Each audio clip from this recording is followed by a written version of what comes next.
Welcome back, everybody. JB Sleeved bringing you another video. This is the cheesecake video. Sorry it's taking me so long to get this one posted up. I'm very excited about this video. Little disclaimer before we get started: up the sweetener just a little bit if you're using the powdered Splenda, or go with the baking Splenda, because you tend to cook a little bit of the sweetness out in the cheesecake if you're using the regular powder. So I would recommend upping to 3/4 cup or a cup if you're using regular Splenda, but stick with about ½ cup to 3/4 if you're using the bacon granulated Splenda. But anyway, here you go, guys. Sugar-free cheesecake on the bariatric diet. We can still have the good stuff. This cheesecake is loaded with a ton of protein. There's a yogurt top on the top of it to add even more protein. So you're getting about 10 to 12 grams of protein per slice to about 6 grams of carbs and about 145 calories for a piece of cheesecake. Here it comes, ladies and gentlemen, sugar-free cheesecake. Welcome back, everybody. We are getting ready to make a sugar-free cheesecake, and a legit cheesecake, not that instant crap. But I just want to show you we're going to need 7 egg whites to start. I got my lovely daughter here, Logan. She is about to show you a super easy way to separate the egg yolks. Little water bottle, squeeze a little air out, and bam, there you go. 7 egg whites. You're going to keep 3 of your egg yolks. The other 4, set them aside, put them in the fridge, add them to a scramble the next day, whatever you want to do. But we're going to come at you with this recipe. Sugar-free cheesecake, people. Yeah, we can do it. Alright, so after that little introduction, we are back, and I'm going to show you what you need to get started with this cheesecake. So, like I said from the start, 7 egg whites. You're going to remove all the egg yolks from those, and you're going to reserve 3 of those egg yolks for the cheesecake mix. You're going to need a lemon to get some lemon zest and lemon juice. You're going to need 3 cups or 3 packs of third less fat cream cheese.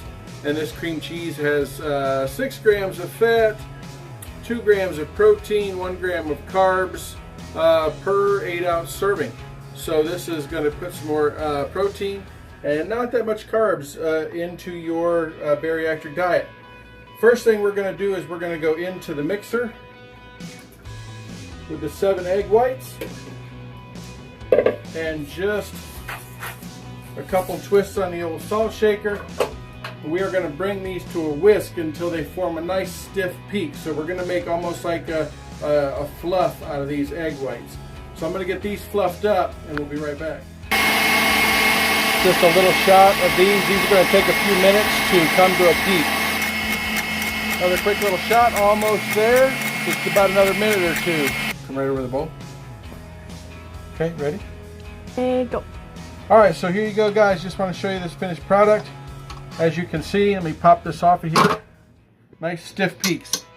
That's what we're looking for. It's almost got like a meringue, whipped cream like quality. So I'm going to get this scraped out of my bowl into here, and then we'll start on the next process. Alright, so we got our egg whites beat, nice and stiff peaks. I've got 3 cups of cream cheese in the mixer. Blended it to make it soft. I've got the 3 egg yolks. Can you come in a little bit?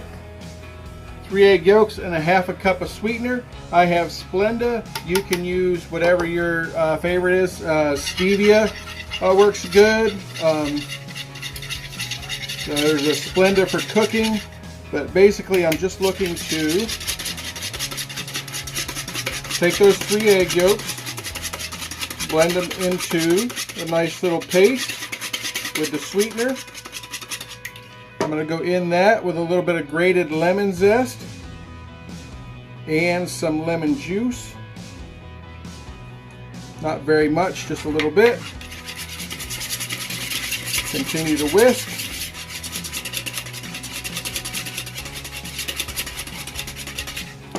And to this, just a touch of vanilla.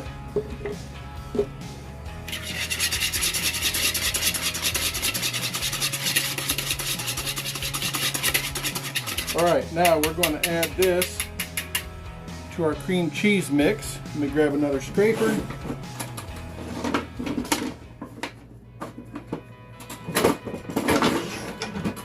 Alright, got my cream cheese mix in there. I'm going to get all of my egg yolk mix in there and get all this blended together.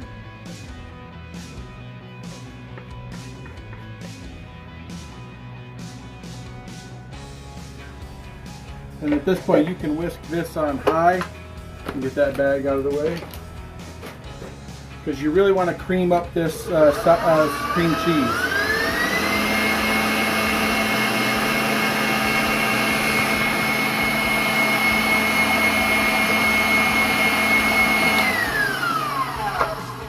Alright, not done quite yet, but I've got some of my lemon zest and stuff climbing the sides of the bowl, so I just want to make sure it all gets down in there.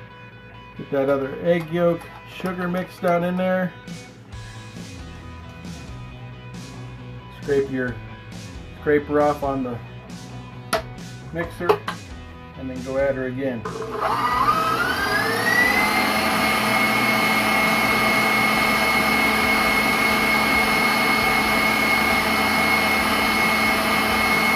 Pause it. Alright, so got my whipped egg whites, and I've got my well blended cream cheese with the egg yolks, the lemon zest, lemon juice, and sweetener in there. A little bit at a time. Don't go crazy, because if you do, you'll flatten your egg whites out a whole bunch. Drop some in here, and then you just want to continue to fold these together until they cream up. And don't rush it. Your egg whites are going to flatten out, but you want to try to keep them as stiff as you can, as long as you can, to make a nice fluffy cheesecake. And as you can see, that cream cheese is starting to incorporate a little bit there. And you just keep folding. Don't get in a hurry. Do not do this in your mixture. I'm telling you, it will not turn out the same. Grab the next little bit and fold it in. And eventually this is going to all be down to like a batter that we're going to put in our springform pan to put in the oven. Let me get all this folded together and I'll be back. Okay, so you can see I've got it nice and folded together. It's not like perfect. There's still like little lumps in there, and that's fine, because it's all going to blend out in the bake. I've got a 9-inch springform pan right here. I put some parchment paper lining the top and the sides so that when I snap this loose, I can peel that off. It'll prevent the outside from getting really dark and burned. So I'm just going to go in my springform with my batter for my cheesecake.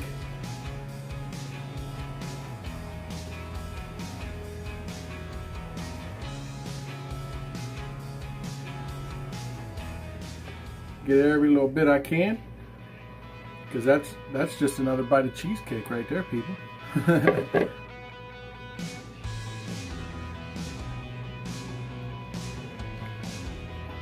Alright, so then just give it a little shake until it all settles in nice, and then you're all set.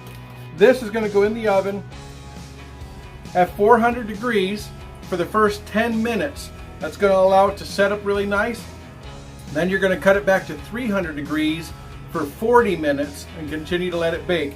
Now when it reaches that 40 minutes, you're going to take a look at it, see what it's looking like, but you want to leave it in the oven to cool. Don't pull it out, don't rack it up. You're going to get a lot of splits and cracks in the top if you do, and your cheesecake's going to look really ugly. Let this thing set for about a half an hour to an hour in the oven. Once it reaches that 40 minutes, from the 300, just turn it down to 0. Do not open the door, just leave it in the oven to cool, and that'll prevent a lot of those ugly cracks and breaks in a lot of your cheesecakes. We'll be back when this thing's ready to come out. Alright, welcome back everybody. The cheesecake is out of the oven, and as you can see, my center turned out really good. I've got some cracking around the edges, and my sides kind of fell in a little bit, but this set up really nice. So now the perfect way to hide those cracks is with a topping. Now, if you come in right here, I have a, I'll tell you what I did, and I cheated. I went with a Dannon Light and Fit cheesecake yogurt.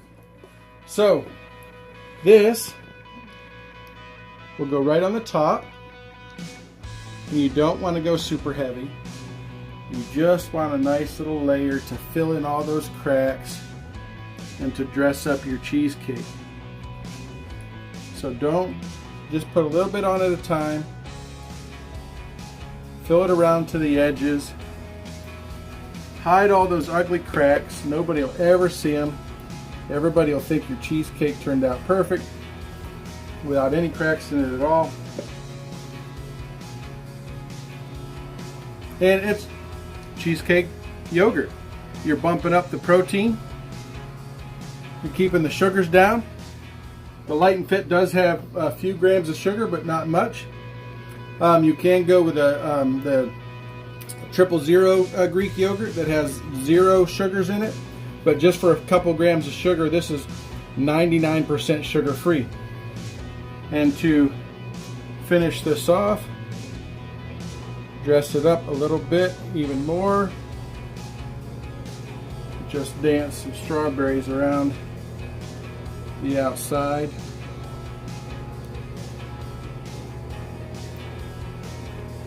About enough to go halfway around just for presentation.